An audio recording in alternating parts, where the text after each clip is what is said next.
spring lamb with apricot and couscous. Now this delicious dish originates from Morocco and is traditionally cooked in a tagine. I'm going to show you a recipe that is very low in saturated fat and salt.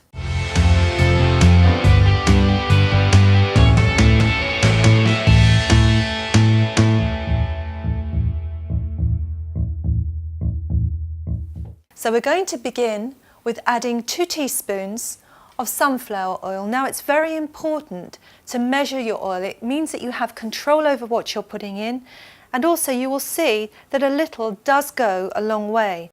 And I'm now going to add the lean cubed lamb. Now you can get your butcher to choose a good cut for you and cut off any excess fat that might be obvious. Now we're cooking the lamb for about 5 minutes to brown it and seal it. Now our lamb has been cooking for about 5 minutes and it's beautifully brown. I'm now going to transfer it and just set that aside. In the same pan, I'm going to add my clove of garlic and also my chopped red onion.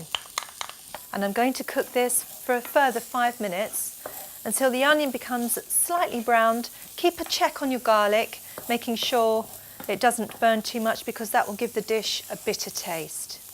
Now the onions have been cooking for about 5 minutes and it's time to add our 2 tablespoons of flour, our teaspoon of ground coriander and our teaspoon of ground cumin. And these lovely spices add so much flavour, there's absolutely no need to add any salt to this dish. And now I'm going to add our lamb. Stir well just so that the lamb is coated in the flour and the spices. I'm now going to add 400 ml of chicken stock. You can use chicken or vegetable stock. And if you can, make your own stock because then you have great control over the amount of salt added, or alternatively buy from the supermarket a low sodium stock cube or stock granules. I'm now going to add 150 ml of red wine.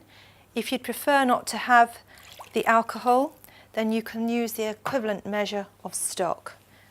The sauce will begin to thicken and just keep stirring, because you tend to find that some of the spices stick to the pan and this is sort of deglazing it with the liquid going in. Now what I've got here is a little tea bag looking thing, and this is a bouquet garni, and in this little sachet is some marjoram, some sage, bay leaves. It's a little concoction of dried herbs which are so convenient to use in dishes like this. Again, there's no salt in here, these are all natural herbs. And you literally just submerge it in the liquid and it releases, just as a tea bag does, all the lovely flavours. I'm now going to add my 250 grams of button mushrooms and stir those in also, and my 1 tablespoon of tomato puree. Just adding a little bit of black pepper.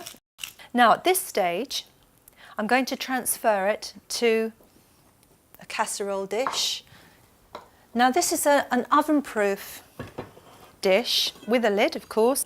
Leave the bouquet garni in there. Now this is going to be transferred to a preheated oven, 170, fan 150, gas 3, for 1 hour. Our dish has been in the oven for an hour, and now I'm going to add 150 grams of dried halved apricots. And if you like, another 50 ml of stock. Remember, low sodium stock. Just give it another little mix together. And this goes back into the oven for another 30 minutes. Now 5 minutes before the lamb is due to come out of the oven, it's time to make the couscous. So we're adding our 250 grams of couscous and pouring over 400 ml of boiling water.